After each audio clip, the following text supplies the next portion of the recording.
안녕하세요. 반갑습니다. 처음 만났죠? 작년에 배우고 또 뵙네요. 그죠? 벌써 1년 지났어요.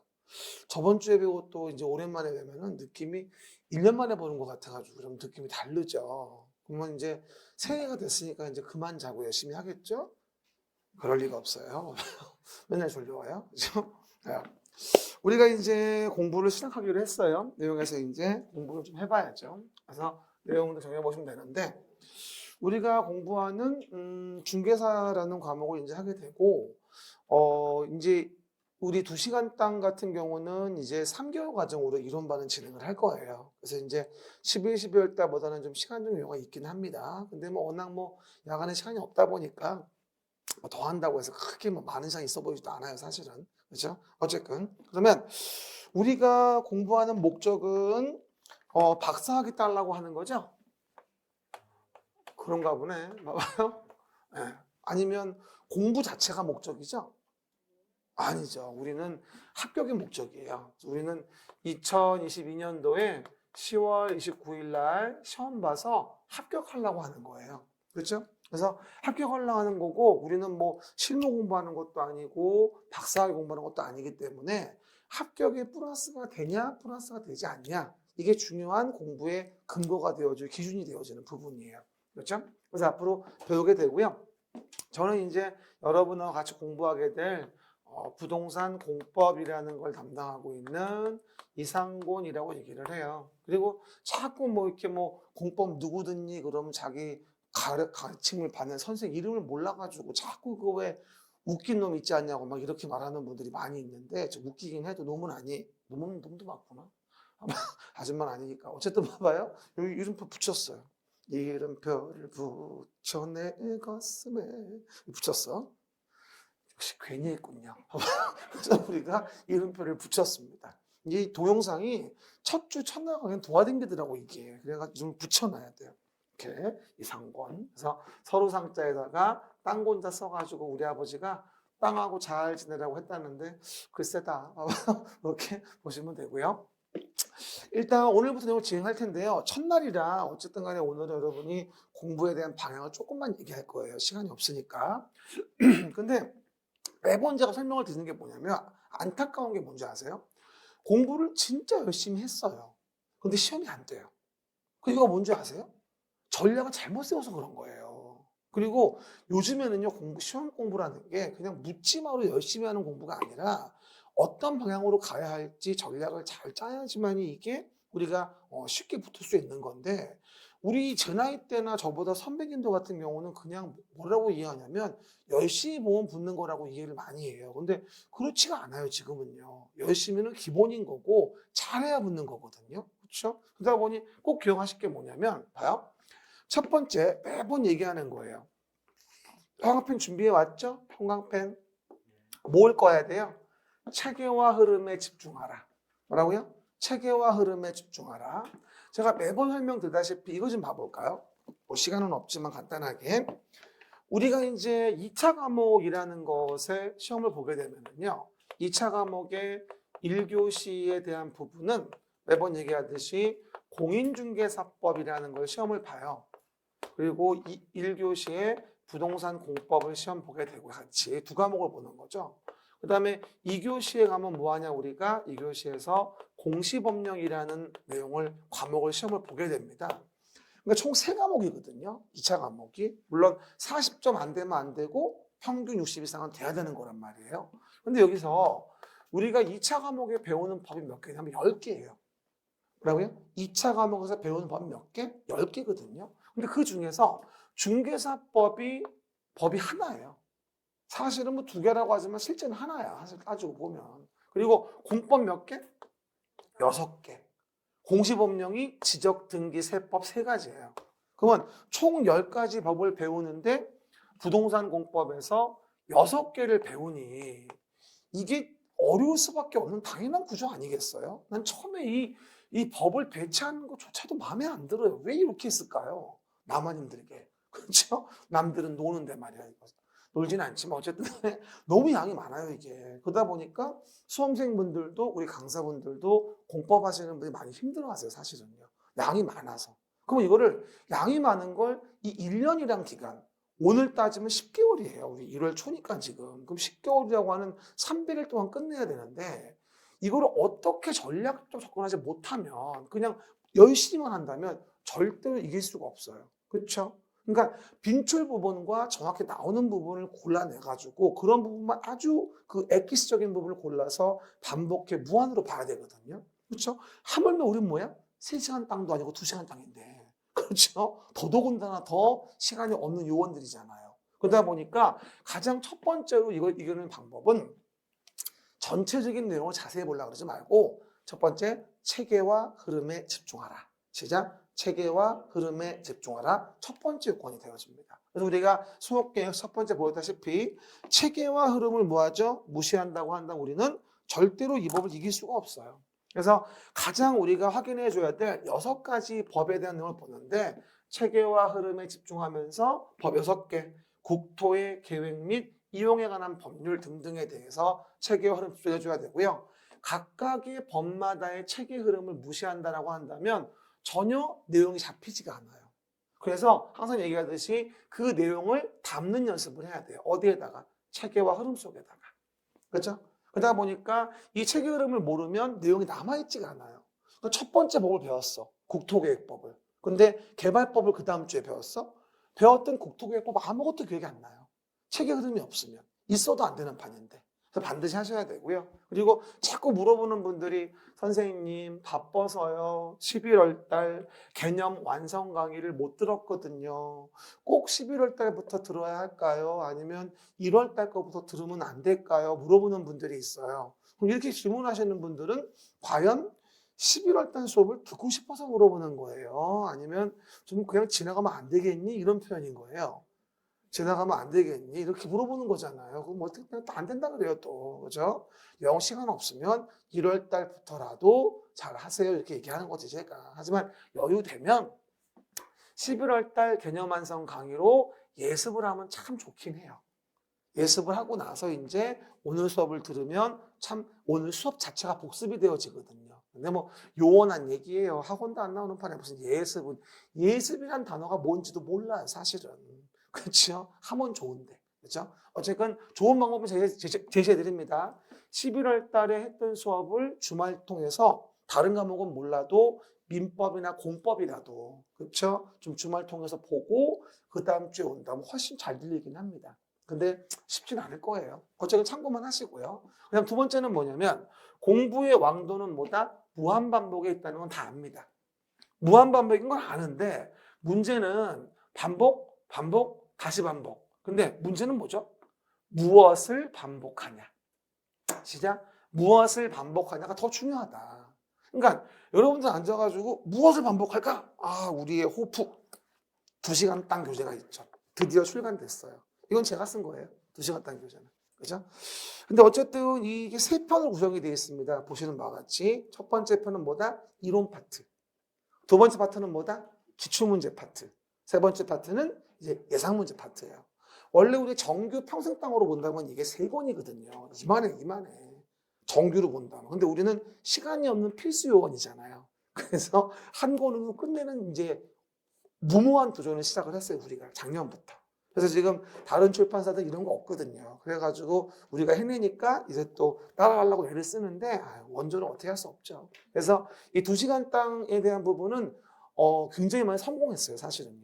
작년도에 우리 종로도 그렇지만 2시간 땅으로 진행한 반들이 평생 땅 부럽지 않게 합격했어요. 농담이 아니라. 소유산 분들의 절반 이상 붙었기 때문에 사실은 이게 나쁜 방법은 아닌 것 같아요. 증명이 된 거예요. 뭐 시간 없는 분들은 굳이 많은 걸 공부해가지고 시간 낭비하는 것보다는 우리는 합격이 목적인 거니까 거기에 맞게 스토리를 짜가는 게 맞다는 거죠. 그렇죠? 하지만 전제가 있어요. 2시간 땅으로 하는 거 좋은데 정확해야 돼요. 정확하지 않으면 점수가 안 나와요. 그렇죠? 그래서 애매하게 많이 한다? 아무 소용없고요. 여러분들 명백한 사실은 반복하는데 무엇으로 반복하냐는 거죠. 근데 이거는 우리 2시간 딱 교재 얘기하는 거고 이걸로 반복한단 말은 아니고 이건 기본 교재고 그렇죠? 우리가 반복할 교재는 바로 이거죠. 부동산 공부 호프 우리 그림책이죠. 근데 이것도 처음에는 이걸로 반복하기에는 너무 힘들어요. 양이 많아서. 우리 교재는 두 가지예요. 2시간당 교재 한 권하고 이거 그림책 2권인 거예요. 이걸 1년 내내 볼 거예요. 다른 책 전혀 없어요. 이걸로 끝이야 그냥. 그렇죠? 다만 우리가 공부의 효율성을 위해서 무엇으로 반복을 해야 되냐면 저는 항상 강조하는 게 이겁니다. 익힘장. 그렇죠? 무엇을 반복할 거냐? 익힘장으로 반복하자고 얘기하는 거죠. 이게 뭡니까? 우리 작년도 11월 달, 12월 달 제가 매일매일 수업하면서 수업 끝나고 확인해 줬던 일일학습이라는 부분이 있어요. 뭐라고요? 일일학습이라는 부분. 요 일일학습을 제가 11, 12월 달에 7장을 줬거든요. 그렇죠? 그 일일학습 7장을 다 모으면 그게 11, 12월 달 시즌 1 익힘장이 되어져요. 그렇죠? 그러면 이 11, 12월 달 시즌 1의 뭐다? 익힘장이라는 부분을 여러분들이 잘 매주마다 7장을 전체적으로 학습을 해줘야 돼요. 처음에 공부할 때는요, 필수 지문조차 단어가 기억이 안 나요. 그러니까 넓게, 기본소로 본다든가, 넓게 지금 2시간 땅으로 본다든가 이러면 아직은 기억이 많이 안 나서 남는 게 별로 없거든요. 아마 경험해보시면 아실 거예요. 2달 들었어요? 2달 지났어요. 기억이 한 개도 안 나요. 가뜩이나 3개월인데 우리 지금. 그렇죠?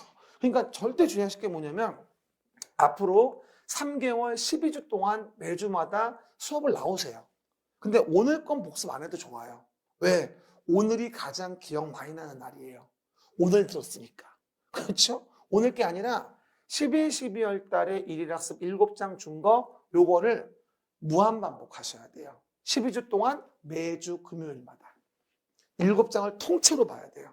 하나하나 보시면 안 돼. 근데 이거를 앉아서 보려고 그러지 말고 전철 타거나 움직일 때 많이 확인해 보시면 되는데 이걸 그냥 보라고 하니까 여러분이 못 보더라고요. 그래서 제가 머리 써가지고 어떻게 했냐면 여기 유튜브에다가 검색해서 이상곤 곤이공법 TV 들어와 보세요.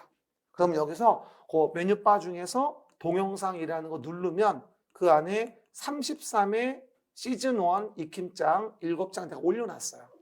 그러면 하나당 다 뭐가 되죠? 하나당 15분 정도 됩니다. 그럼 다 들으면 1시간 반 정도 돼요. 안 적어도 돼요. 다 써있어요, 여기 지금. 강의 기획서에 거기. 그렇죠? 그래서 일단 쉬는 시간에 검색해 들어가셔가지고요. 거기서 눌러보세요. 그러면 메뉴 위에 나와 있는 것 중에 동영상을 누르면 쫙 나와요, 7개가. 제가 저번 주말에 올려놨거든. 그렇죠? 그러면 요 7장을 일일학습을 유튜브를 통해서 매주마다 보세요. 11, 12월 수업을 안 들은 분들도 그냥 들어요. 그리고 듣다 보면 8번, 12번 듣다 보면 뭔진 모르지만 단어가 떠올라요. 그리고 그 부분 진도 나갈 때 그 말이 기억납니다. 되게 신기한 게. 그렇죠? 그렇게 해서 3월 말까지 가면 이제 1, 2, 3월 달은 시즌 2 12장이 나가겠지 이제. 그렇죠? 그것도 제가 나중에 기회에 봐서 또 올려드릴 거예요. 그렇죠? 아니면 평생 땅으로 8개로 줄여서 올려줄 겁니다. 너무 많으니까. 그렇죠? 그러면 그 부분 또 3월 달부터 뭐가 되죠? 1, 2월 거를 또 8주 동안 반복해 보는 거예요. 매주마다. 근데 주의할 건 7장을 한꺼번에 안 보고 한 장만 봤어. 1회 거, 2회 거. 아무 의미 없어요. 전체를 돌려줘야 돼요. 이것만 지키시면요. 제가 장담을 드릴 수 있어요. 합격할 수 있어. 야, 너도 합격할 수 있어. 알았죠? 그렇게 얘기하시면 돼요. 반말한 게 아니라 카피 뜨는 거야, 내가 지금. 오해하면 안 돼. 어쨌든 그렇게. 그래서 유튜브에 나와 있는 거 확인해 주시면 되고요. 그 다음에 자료는 다음 카페에 있으니까 다음 카페에 와서 확인하시면 돼요. 제가 다음 카페에 오시면 공인중개사 메뉴에 익힘장에 올려놨어요. 공지사항에. 그러면 한 번 클릭으로 7장이 쫙 나올 거예요. 공인중개사 메뉴 익힘장 들어가시면 되고요. 그리고 인스타에는 하루 한 문제 올리니까 LSG 퍼블릭 나우 230 공법에 들어오셔가지고 요거는 팔로우 해주시고요. 이건 좋아요, 구독 해주셔야 돼요. 이건 그냥 가입 인사만 하시면 돼요. 그럼 자동으로 업로드 되니까 이렇게 3가지로 운영하고 있습니다. 그래서 앞으로 우리가 요 일일학습한 거 계속 올릴 거기 때문에 다 뭐하죠? 알람 울리게 설정해 놔야 됩니다. 그리고 내가 중간중간에 긴박하게 알릴 게 있으면 제가 주로 인스타에다 알립니다. 그렇죠? 그래서 오늘 팔로우 해주셔서 내용들 공유할 수 있도록 하면 좋겠습니다. 요즘에 이런 거 안 하면 또 대화가 안 돼요. 그러니까 만나서 대화할 수가 없잖아. 급해 죽겠는데 지금. 그렇죠? 또 바뀐 게 갑자기 생겼다. 어떻게 알려줄 거야? 전화할 수도 없고. 그렇죠? 참 요즘에 SNS 좋아. 그죠? 네, 확인하시고 보면 됩니다. 세 번째, 전략적 공부를 하자. 시작. 너무 중요한 거예요. 전략적 공부다. 그렇죠? 그러면 아까 초반에 말했다시피 공법 열심히 한다? 그걸로 끝날 일이 아니에요. 열심히 해서 붙을 수 있는 게 아니라 정말 전략적 접근을 해야지 우리 10개월의 기간 동안에 효율적인 시간을 배분해가지고 붙을 수가 있는 거예요. 아주 중요한 포커스입니다. 아무리 바빠도 이 얘기는 해야 되겠어. 내가 고민을 많이 했거든. 아우, 시간도 없는데 이거 해야 되나 하다가 그게 중요한 게 아니야. 일단 얘기해야 돼. 안 되겠어. 그렇죠? 이게 마지막이야. 3월부터는 안 해. 요번이 마지막이에요. 봐봐. 그럼 봅시다. 3번 일로 와봅시다.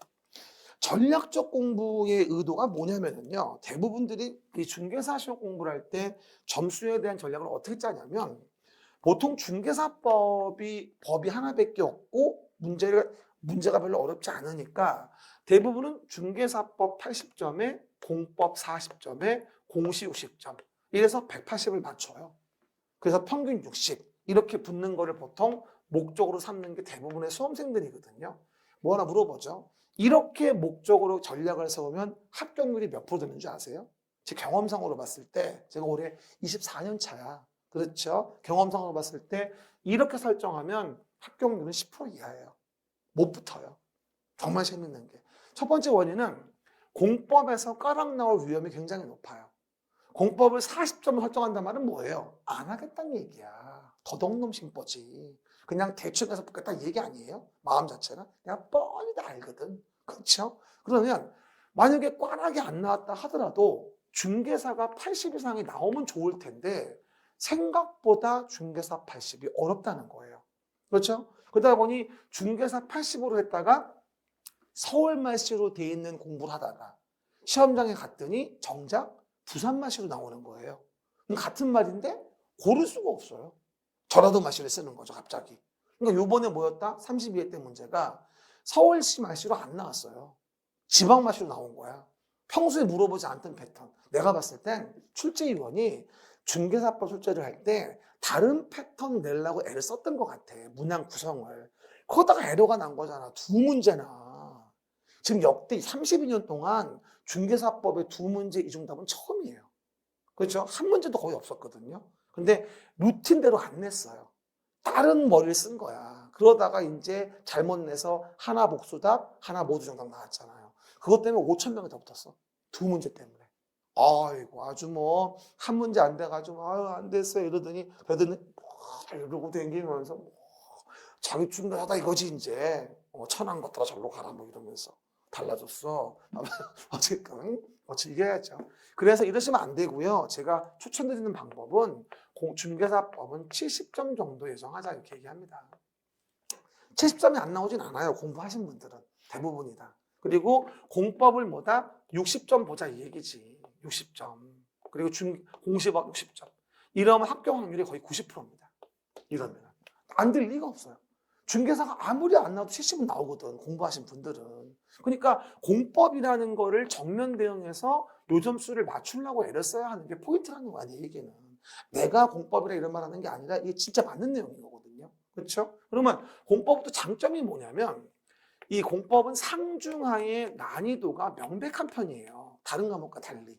그렇죠? 다른 과목은 막 몰빵으로 어려워, 몰빵으로 쉬워 이런데 공법은 안 그래요. 워낙에 문항이 범위가 넓기 때문에 명백한데 상급 10개에 중급 20개에 하급 10개가 있거든요. 근데 여기서 상급 10개를 맞추려고 애쓰는 분은 정말 상바보예요. 그렇죠? 상급 10개는 저는 상쓰레기라 그래요.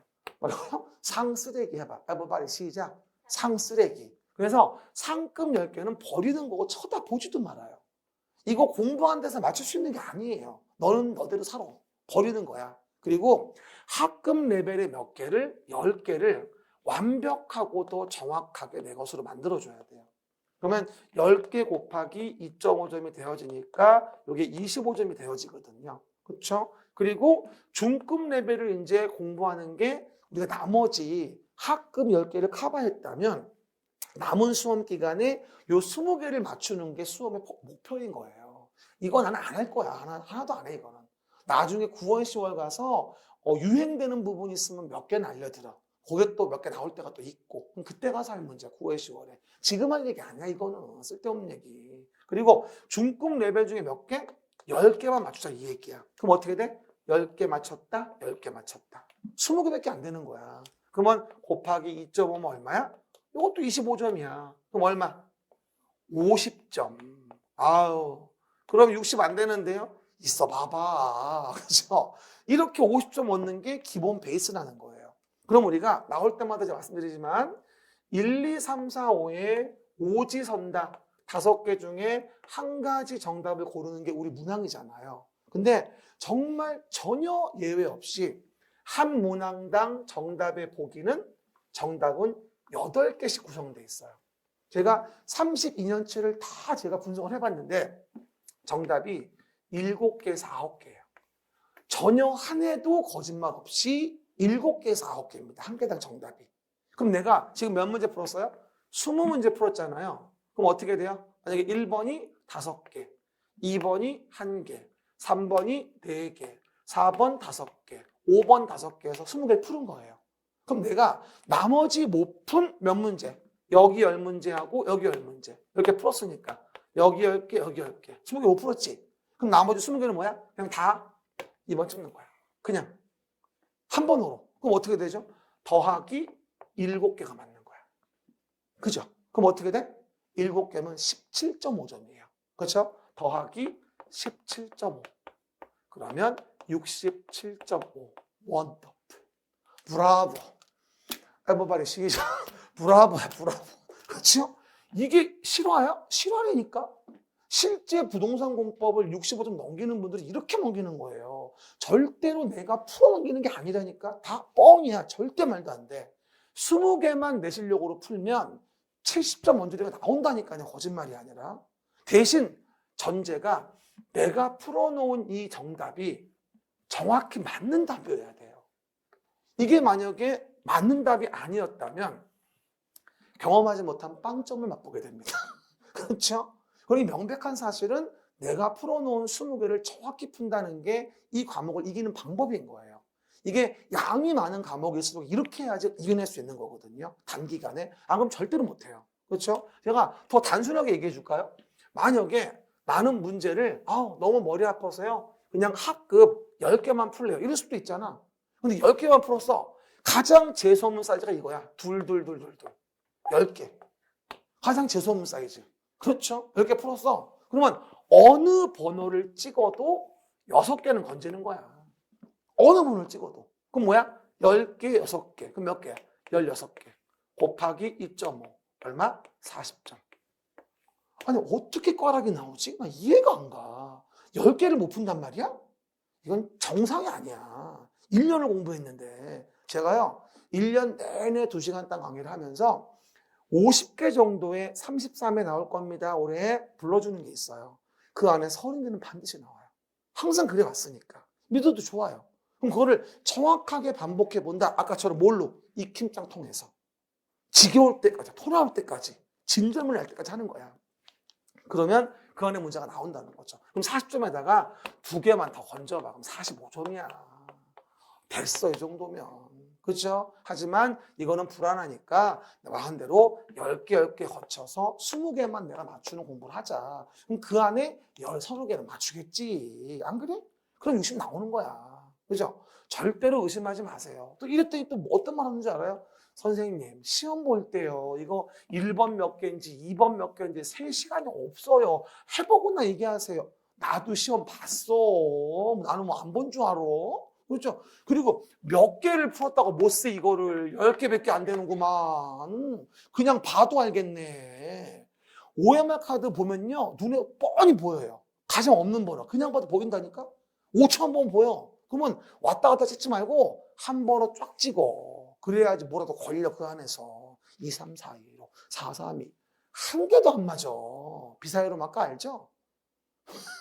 일본에 제일 날씬한 사람 비사이로 막가. 이런 거 하지 말아야 돼요. 재미없어요. 옛날 얘기야. 어쨌든 이런 전략에 대한 부분을 절대 우습게 보지 마시고요. 전 옛날에 중개사 공부를 제가 9회 때 시험을 봤었는데 너무 공법이 많은 거예요. 한숨밖에 안 나와. 우리 때는 이런 강의 시스템도 없었었어요. 그냥 서울에 종로에 와가지고 테이프, 워크맨 테이프 있지? 60개짜리. 이걸 사가지고 상병을 해. 요거 한 개 사가지고 지방을 가는 거야. 워크맨 듣고 하루 종일 들어 이거를. 아이고 연불이 따로 없어. 연불이. 도대체가 들을 수가 없는 거야. 지금 우리 하는 이 수업의 퀄리티는요. 비교할 수가 없는 거예요. 그 당시에는. 거의 혼자 한 거지 그냥. 농담이 아니라. 그래서 감당이 안 돼가지고 내가 답을 세봤어. 앉아가지고 그때. 9회 때 내가 앉아가지고. 그랬더니 몇 년치를 세봤더니 다 7개에서 9개더라고. 그래? 그러면 기출된 것만 골라가지고 그 부분만 반복해보면은 20개만 맞추면 나오겠는데 75점 맞았어. 6개월 공부하고 그때 혼자 앉아가지고 해가지고. 그러니까 이게 객관식은 통계야. 반드시. 그러니까 우리는 객관식이잖아. 아직 상대평가 아니잖아. 얼마든지 가능해. 앞으로 절대평가로 바뀐다는 이슈가 있지 않습니까? 그러니 그런 이슈가 오기 전에 올해 좀 끝냅시다. 그렇죠? 얼마든지 가능해요. 여러분도 합격할 수 있다고요. 할 수 있다. 화이팅! 화이팅 해야부터. 시작! 듣고는 싶어 맨날 하여튼 나는 공부를 안 한 것 같아. 말도 안 듣고. 우리들 합격해보시면 돼요. 우리 아들이 그래요. 뭐 원하는 살 게 있을 때만 알랑방구를 끼고 와가지고 아빠 사랑해 이러다가 사주면 사랑은 뭔 개뿔이야. 오랑을 해라 오랑을 해. 사랑은 뭐 사줄 때만 하는 건가 봐. 어쨌든 그런 얘기들. 이게 이제 첫 번째 내용이에요. 뭐라고요? 체계와 흐름에 집중하세요. 공부의 왕도는 무한반복인데 익힘창 활용하세요. 이거 꼭 하셔야 돼요. 유튜브 여러분 공부하기 좋으라고 내가 일부러 유튜브에 올려놨어요. 그러니까 요거 그냥 아무 생각 없이 보세요. 그냥 계속 매주마다. 오늘 배운 거 복습 안 해도 좋아요. 그렇죠? 오늘이 가장 기억이 좋은 날이야. 그거는 됐고 이 7장이나 보란 말이야. 전체 범주로. 근데 다시 얘기하지만 나눠서 보는 거 의미 없다고 했어요. 7장을 통으로 봐야 돼. 1시간 반이나 2시간이면 될 거야. 전체 보는 게. 모르겠어도 봐 집에 가서. 아침부터 나눠서 봐. 짬짬짬짬이. 그래서 15분이니까 점심 먹고 2강. 점심 먹고 둘. 저녁 먹고 둘. 전철 탈 때 둘. 이러면서 들어봐. 그럼 훨씬 부담이 덜하다? 한꺼번에 보려고 그러지 말고. 무슨 날? 금요일 날. 공법대회는 금요일이니까. 딴 날은 하면 안 돼. 딴 날은 딴 거 해야지. 그가 뭐. 요일 지켜야 돼요. 절대로. 요일 막 바꾸면 안 돼. 여러분 계획한 그 요일에 하셔야 돼요. 동영상 보시는 분들도 본인이 계획한 날 그 과목을 해야 되는 거지. 민법 재밌다고 일주일 내내 민법 망하는 지름길이야. 월화수목금토 요일별 과목 반드시 시켜야 됩니다. 이해가시겠죠? 그리고 내일 제가 1월 8일 2시에 또 여러 가지 설명을 또 합니다. 근데 지금 우리 평소에 이 정규 시간 때 다 공부의 방법을 얘기하기는 어려우니까 내일 여러분들이 2시에 2시간 등 포함한 메가리한테 설명을 진행하니까 참석하셔가지고 설명 좀 들으세요. 시간 되시는 분들은. 그리고 제가 우리 짜고서 여러분이 뚱땡이 멋있어요. 이러면 내가 커피 쏠게요. 그렇죠? 공법 멋있어요. 뭐 신바람 멋있어요. 멋있어요 하면 내가 보낼게요. 딱 그거 보고 우리 팀이구나. 내가 커피 쏠 거니까 한번 해봐요. 내일 막 뿌릴 거야. 내가 내일 몇백 개 뿌릴 수도 있어. 쩔리겠네 봐봐. 그래서 보시는 바와 같이 내일도 설명이 있으니까 꼭 잘 들어보시면서 못다한 얘기는 거기서 말씀 많이 드릴게요. 이게 시간이 없어 우리가 지금은. 그래서 간단히 보고요. 핵심 전략 지키는 거 까먹지 마세요. 무조건 열심히 하는 거 아무 소용없다. 전략을 지켜라. 기억하시고요. 그리고 오늘은 이거죠. 1주차 공법 총론 요거 하고 공법 총론하고 수업 계획 얘기하는 거고요. 그렇죠? 그리고 국토계획법 5주차까지 합니다. 그리고 다음부터 이제 섞어가서 개발, 정비, 건축, 주택, 농지 이런 식으로 해서 뭐가 된다 우리가 12주까지 갈 겁니다. 근데 공법은 양이 많아서 사실 아무리 봐도 2달은 좀 빠르긴 빨라요. 특히 오전반 같은 경우는 보통 2달에 끝낼 때 2시간 반까지 해요. 그렇죠. 근데 우리는 지금 뭐 야간에 이걸 어떻게 나가냔 말이야. 그래서 우리가 이론에 대한 반을 3개월로 갔는데 좀 늘어지는 경향이 있단 말이지. 근데 그걸 타파하려면 반드시 11, 12월 달 7장을 유튜브로 반드시 봐야 돼. 그걸 보지 않으면 전혀 기억이 안 나요. 중간중간에. 다 까먹어. 원점이야 3개월. 4월 초 됐는데 아무것도 기억이 안 나. 이러면 정말 우리 곤란해요. 곤란. 이따 할 거야. 개발 밀도 가려고요. 갈 때. 뭐라고요? 곤란하면 안 돼. 그 얘기 기억합니다. 이렇게 보시면 되고요. 그럼 첫 페이지 그림책의 5페이지부터 우리 목차 좀 봐봅시다. 법에 대한 개념이 나옵니다. 이 5페이지에 대한 내용도 이제 요번까지만 합니다. 1월까지는 11월 달을 안 보고 오신 분이 많아가지고 해야 됩니다. 하지만 3월 달부터는 안 할 거예요. 3월 달부터는 바로 본론 들어갈 겁니다. 그래서 오늘은 마지막으로 한 번 더 총론 부분 보는 거니까 보시면 되고, 오늘은 2시간 단 교재를 볼 일이 없어요. 다음 주에 볼 거예요. 그렇죠? 오늘은 볼 일이 없습니다. 2시간 단은. 오늘은 오리엔테이션이라 교재 앞에 내용이 없어요. 바로 본론이기 때문에. 그래서 오늘은 그림 체크하고 일일학습 문제 보면서 확인할 겁니다. 그러면 2시간 단 교재는 다음 주부터 가져와야 돼요. 그렇죠? 그 얘기들. 봐봐요. 우리가 오늘부터 뭘 배우는 거냐면요. 부동산 공법이라는 걸 배울 거예요. 사실 이게 원론적으로 얘기하면요. 진짜 이게 어려운 얘기예요. 부동산 공법 이것만 논해도 우리가 오늘 밤을 새야 됩니다. 근데 시험도 안 나오는 거 오래 얘기할 필요 없는 거죠. 우린 시험 나오는 거 챙기기도 힘들어. 그래서 간단히 5초만 얘기합니다. 부동산. 끝났네. 부동산. 부동산은 뭐냐? 민법 99조에서 토지 및 그 정착물이라고 해요. 근데 우리한테 관심 있는 건 토지와 건물이 우리 관심이에요. 써봐봐. 화살표하고. 부동산보다 토지, 건물. 요 두 가지가 우리 관심사인 거예요. everybody, 토지, 건물. 그러면 토지, 건물을 우리는 부동산이라고 하는데 이 토지, 건물을 뭘 알고 싶은 건데? 공법을 알고 싶다는 거야. 그럼 공법은 위에 써봐. 이게 규제하는 법이거든요. 그러니까 한마디로 부동산 공법은 토지와 건물을 규제하는 법을 배우는 거다. 이렇게 이해하시면 돼요. 사실은 내용이 굉장히 많고 공법이라는 썰을 풀면 몇 시간도 할 수 있지만 시험에 안 나오는데 뭐 하려고 하냔 말이야. 그냥 부동산을 규제하는 법 배우는구나. 그럼 누가 규제하겠어? 관공서, 우월적 지위에서 공적인 주체가 우리를 규제한단 말이야. 그러니까 부동산 공법인 거야. 간단히 말해서 토지 건물의 부동산을 종로구청장이, 서울특별시장이, 국토교통부 장관이 규제를 해. 그게 부동산 공법이야. 우린 뭘 배우는 거야? 어떤 규제를 받는지 알기 위해서 이 법 배우는 거야. 쉽게 얘기하면. 그럼 지나가다 보면 봐봐. 나무만 막 심어진 땅이 있어. 지나가다 보면 아파트만 쫙 젖어 있는 땅이 있어. 지나가다 보면 종로처럼 상가 건물만 쫙 있는 데도 있어. 이게 과연 규제 없이 그 토지와 건물을 소유자 원하는 대로 쓴 것일까? 아니면 뭔가의 규제가 있는 것일까?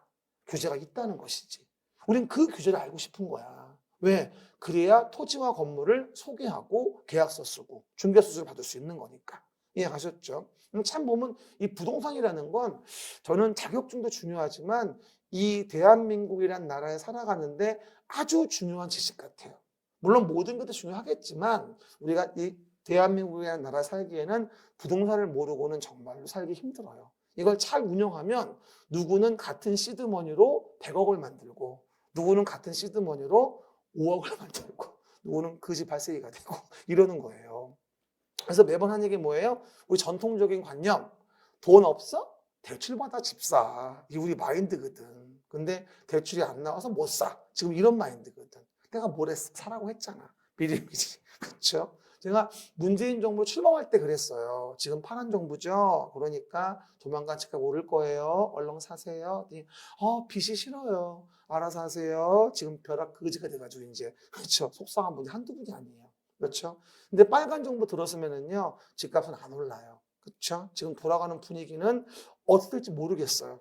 그렇죠? 모르겠어요. 그래서 지금 중개업소가 개점 휴업이에요. 왠지 알아요? 아무도 물건을 안 내놓고 안 사요.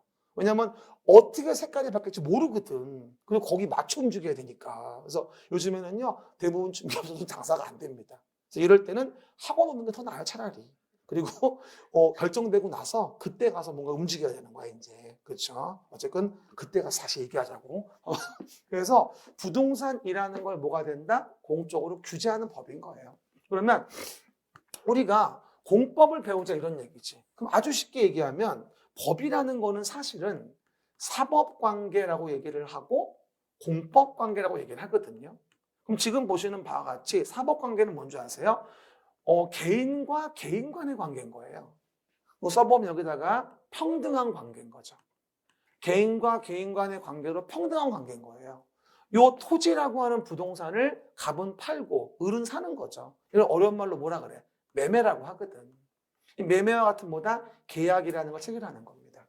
서로 청약승낙 의사표시 합치해가지고 이렇게 평등하게 서로의 권리 의무에 대한 부분을 정하는 계약을 사법관계라고 하고, 이거 우리가 1차 과목에서 이제 민법이라는 과목을 배울 때 주로 배우는 거예요. 그러니까 한마디로 사법관계는 너랑 나랑은 사법관계. 해봐. 너랑 나랑 창피해. 뭐라고요? 너랑 나랑은 해봐. 너랑 나랑은 나도 창피해. 너랑 나랑은 사법관계. 그러니까 너랑 나랑과의 관계예요. 이게 사법관계예요. 평등한 관계인 거죠. 그래가지고 누가 지배 우월적이지 않은 거예요. 그런 관계를 규율하는 걸 사법관계라고 하는 거고, 주로 민법에서 배우게 되는 겁니다. 그런데 을이 그 토지를 샀어요. 을은 뭐예요? 그 토지 뭐 하려고 샀을까? 보시는 바와 같이 건물 짓고 싶었던 거예요, 을은. 그러면 건물 짓고 싶었던 거 토지를 사서, 그러면 건물을 지으려고 하는데 나는 갑에게 대지를 매수했어. 난 대지가 있으니까 그냥 건물을 지면 돼. 그게 내 권리야. 잡혀가. 이행강제금 맞는다? 그렇죠. 허가받지 않고 막 건물 줘봐. 강제금 맞아. 1년에 2번씩. 되게 아파. 그렇죠.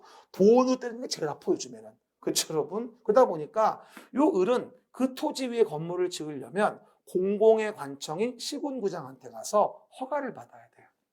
그러면 우리 종로구니까 종로구청장, 시장, 종로구청장한테 가서 을은 건축의 허가를 받는 거예요. 그러면 그 건축의 허가를 종로구청장은 관련 법에 타당한지를 봐서 내주는 거죠. 그럼 지금 상태를 보면 봐봐요. 너랑 나랑이 아니지, 이거는. 너랑 나랑이 아니라 공적인 주체로부터 을이 통제를 받는 거예요. 일방이 공적 주체고 집의 우월적 지위에 있죠. 이래서 얘를 규제하죠. 행위 제한. 그죠? 그러면 행위 제한을 가하는 이유는 뭔데? 공공의 복리를 증진시키기 위해서예요. 이래서 부동산 공법이라는 게 필요한 거예요. 그렇죠? 그러면 공법 관계는 공적인 주체가 집의 우월적 지위에서 우리 일반 국민의 부동산을 규제한다고 이해하시면 되고요. 그런 절차 법대로 타당하게 해줘야지 적법한 건축을 할 수 있는 겁니다. 그래서 당사자 관계가 일방의 지배 우월적이어서 우리를 규제하는 계약이 아니라 일방적 의사표시에 의한 단독행위로, 권력적 단독행위로 허가, 불허가 등을 내주는 거구나. 우린 요 규제를 뭘 받나 알고 싶은 거예요. 항상 얘기하다시피. 그걸 공부하는 게 바로 뭐다? 공법이고 그 부동산을 규제하는 게 부동산 공법이다. 이렇게 이해하시면 돼요. 한마디로 종로구청장이 부동산을, 서울특별시장이 부동산을, 그리고 국토교통부 장관이 부동산을 어떻게 규제하는가. 이걸 배우고 싶은 게 뭐다? 바로 부동산 공법인 겁니다. 사실은 별로 어렵지 않아요. 그래서 앞으로 규제를 배우고 싶은 거예요. 만약에 주유소 같은 거 하고 싶은 전기 충전소, 전기차 이런 거 하고 싶은 사람이 토지 좀 싸고 좋은 거 소개시켜줘요 했더니 관악산 연주암 옆에 땅을 소개시켜줘요. 이러면 되겠어요? 거기다 뭐 하려고 올라가? 거기에 차도 못 올라가는데. 말도 안 되지. 그러니까 중개사가 그걸 알아야 되는 거예요. 그래야 중개할 수 있는 거죠. 그렇죠? 참 요즘에 보면 어저께도 보니까 일산 동구 고양시 마두역 일대에 또 범은 붕괴 위험이 있다고 해서 난리가 한번 나고, 또 보니까 또 거기 어디에요 또 물류창고 공사 평택인가 어딘가 또 불나가 소방관 돌아가시고 또 그러잖아요. 난 그 물류창고 건축의 건축법 좀 바꿔야 될 것 같아. 그러니까 공기를 줄이려고 만약에 무슨 가스가 들어가 있어. 그러면 환기를 충분히 며칠 빼줘야 되는데 공기 단축, 인건비가 들어가니까 빨랑빨랑 진행하려고 들어가서 하는 거야 그냥. 거기다가 잘못해서 스파클랑 불나는 거지.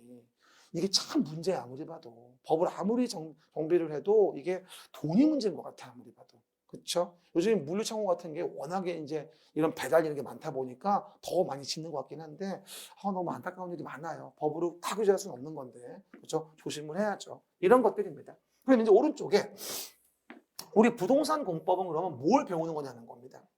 규제를 위한 법을 배우는 건데, 여러분 부동산 관련된 법은 몇 개쯤 된다고 했어요 제가? 한 120여 개 정도 됩니다. 그런데 그 모든 법을 다 시험 본다면 우리는 죽을 수도 있죠. 그러다 보니까 40문항을 보는데 6개 정도의 법만 배워요 우리는. 120여 개의 부동산 관련 법 중에서. 그럼 하나 물어봐요. 부동산 공법은 부동산을 규제하는 거잖아요. 그러면 부동산을 규제할 때 가장 많이 써먹는 방법이 뭘까? 한번 생각을 해보세요. 가장 많이 써먹는 방법은 계획을 만드는 거예요. 그러면 계획 위에다가 뭐라 쓰면 좋으냐면 규제라고 써보세요. 가장 많이 써먹는 방법이 계획을 만들어 규제를 하는 거거든요. 그러다 보니까 우리가 배우는 부동산 공법의 주요한 체계에 대한 법을 본다면 국토를 일단 계획하자 이 얘기인 거예요. 국토를 계획하자, 이용을 규제하기 위해서. 이걸 국토의 계획 및 이용에 관한 법률이라고 합니다. 그러면 우리가 앞으로 1년 내내 부동산 공법을 공부할 때는 반드시 뭘 배우게 돼 있다? 계획을 배우게 돼 있어요. 왜? 규제할 때 가장 많이 써먹는 방법이 계획을 만들어서 그 계획으로 옥죄이는 거거든요. 그 안에 들어가야지만 통제를 하는 것이고 들어가야만 허가를 내주는 거거든요. 그러다 보니까 그 계획으로 규제를 하는 거죠. 그래서 앞으로 계획이 나오면 뭐라고 이해하자? 자동적으로 규제하는구나. 그래서 국토를 계획하자, 이용을 규제하기 위해서. 시작. 국토를 계획하자, 이용을 규제하기 위해서. 이걸 정한 법을 우리는 국토의 계획 및 이용에 관한 법률이라고 하는 겁니다. 근데 문제는 국토가 넓어요? 대따시 넓어요? 겁나 넓어요. 그러면 국토를 한꺼번에 계획하는 건 너무나 어려운 일이에요. 효율성이 안 살겠죠. 그래서 국토를 이루는 기본적인 단위로 계획하는 게 필요했던 거예요. 그 국토를 이루는 뭐다? 기초 단위를 우리가 도시라고 합니다. 도시. 그리고 제발 좀 부탁인데 단어 좀 외워요. 앞으로 도시라는 말이 나오면 무조건 도시는 서울시라는 도시에서 서울시장이라고 기억하세요. 그럼 한번 해석해 볼게요. 앞으로 도시란 말이 나오면 서울시란 도시에서 서울시장이 계획을 만들어 뭐 한다는 거야? 규제하겠다는 얘기야. 거봐, 안 외워도 알잖아. 그렇죠? 생각보다 별로 안 어려워요. 약속이야 그냥. 우리끼리 도시라는 말이 나오면 서울시란 도시에서 서울시장이 계획을 만들어 규제하는구나. 이 도시계획인 거야 이게. 그러면 그 서울시와 같은 도시가 전국에 200개쯤 있어요. 그럼 도시마다 다 계획을 만들어서 그 도시의 부동산을 규제한단 말이야. 그러면 도시가 다 모여서 국토가 이루어지는 거야. 그럼 실제는 국토를 계획하여 이용을 규제하는 게 아니라 실제는 도시를 단위로 계획해서 규제하는구나. 이렇게 이해하시면 돼요. 우리가 단도 직업적으로 우리끼리 얘기인데 솔직히 말하면 1년 내내 우리는 뭐 배우는 거야? 서울시란 도시에 대해서 서울시장이 계획하여 규제하고자 하는 거. 사실 그걸 배우려고 하는 거야. 솔직히 얘기하면. 그게 우리 공법의 60, 70%야.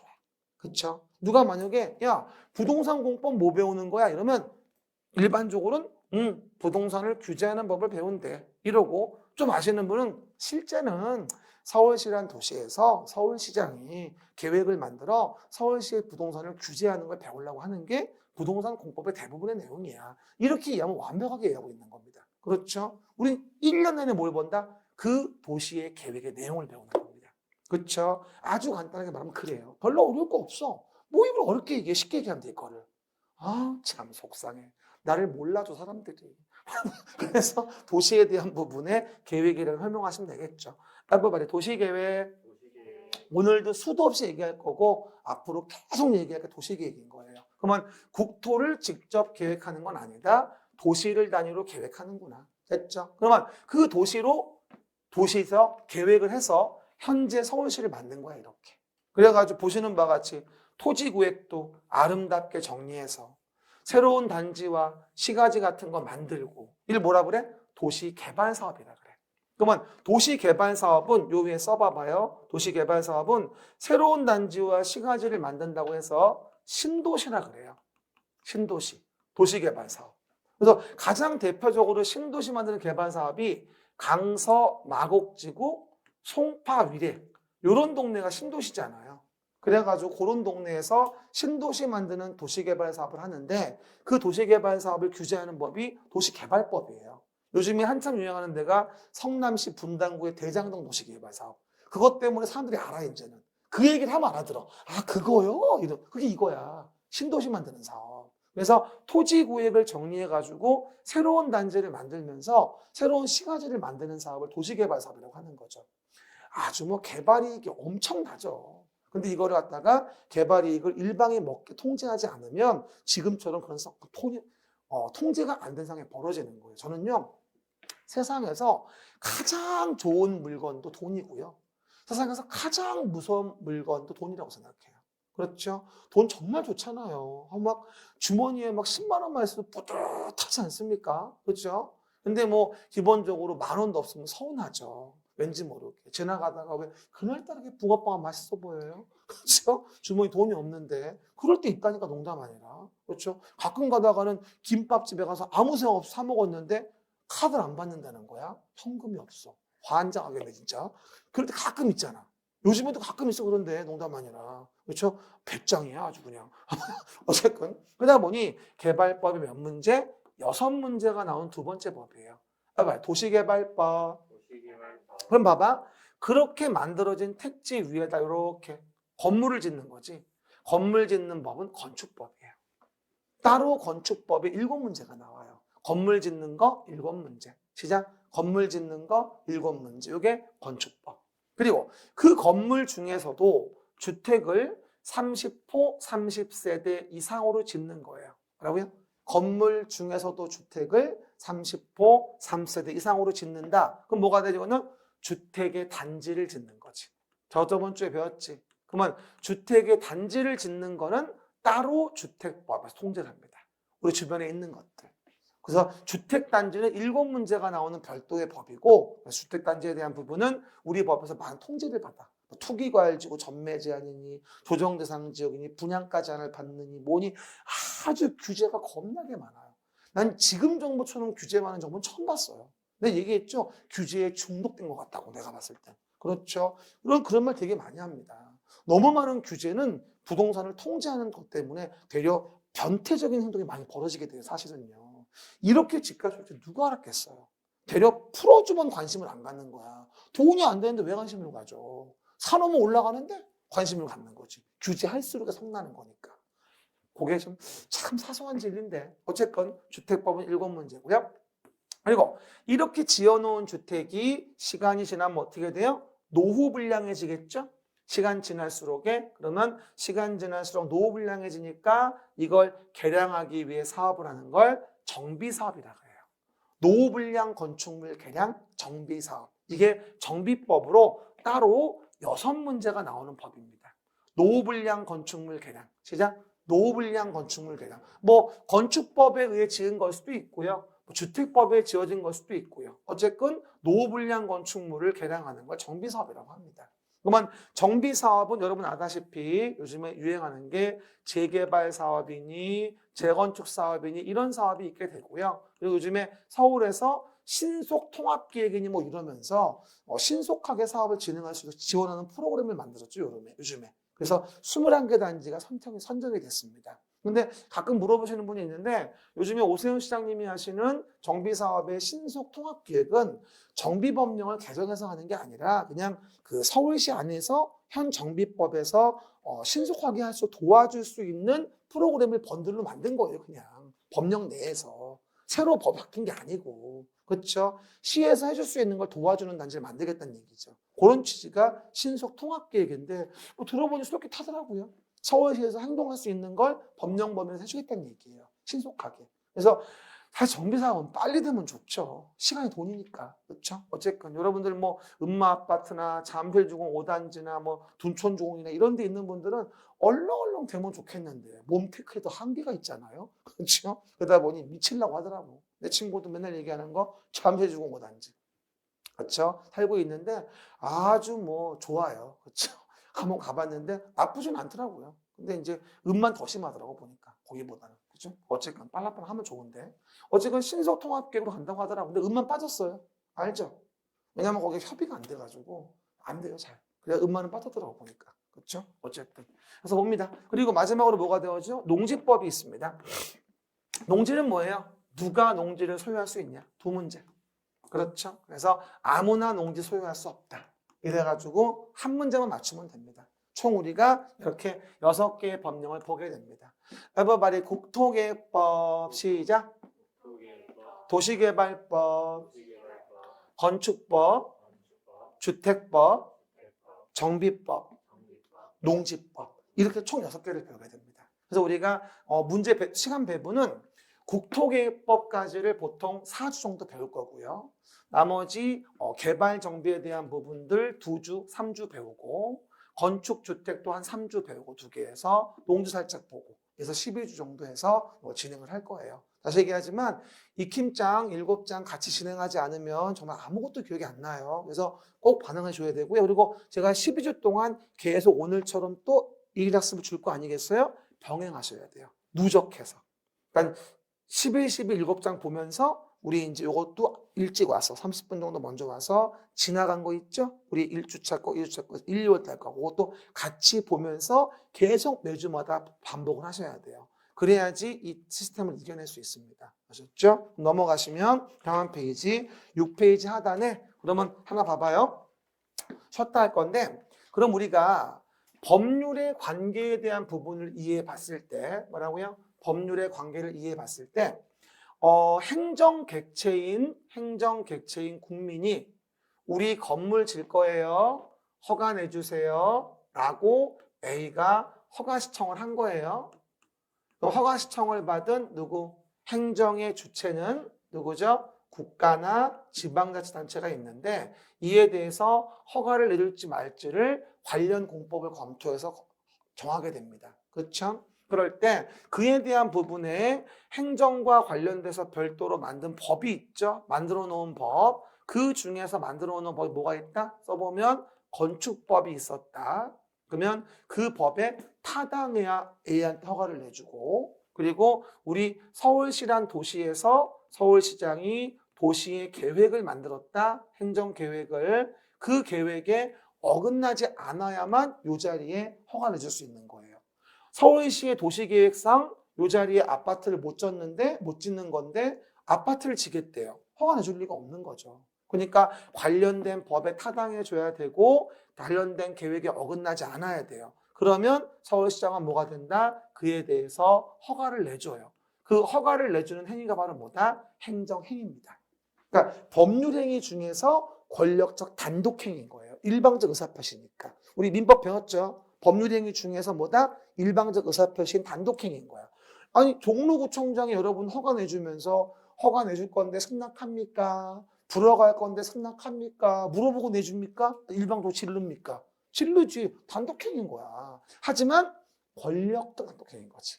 우월적 지위에서 하는 거니까. 그렇죠? 쓸 필요 없어. 오른쪽 밑에 있잖아. 여기 행정행위, 권력적 단독행위 써 있잖아. 오른쪽 밑에.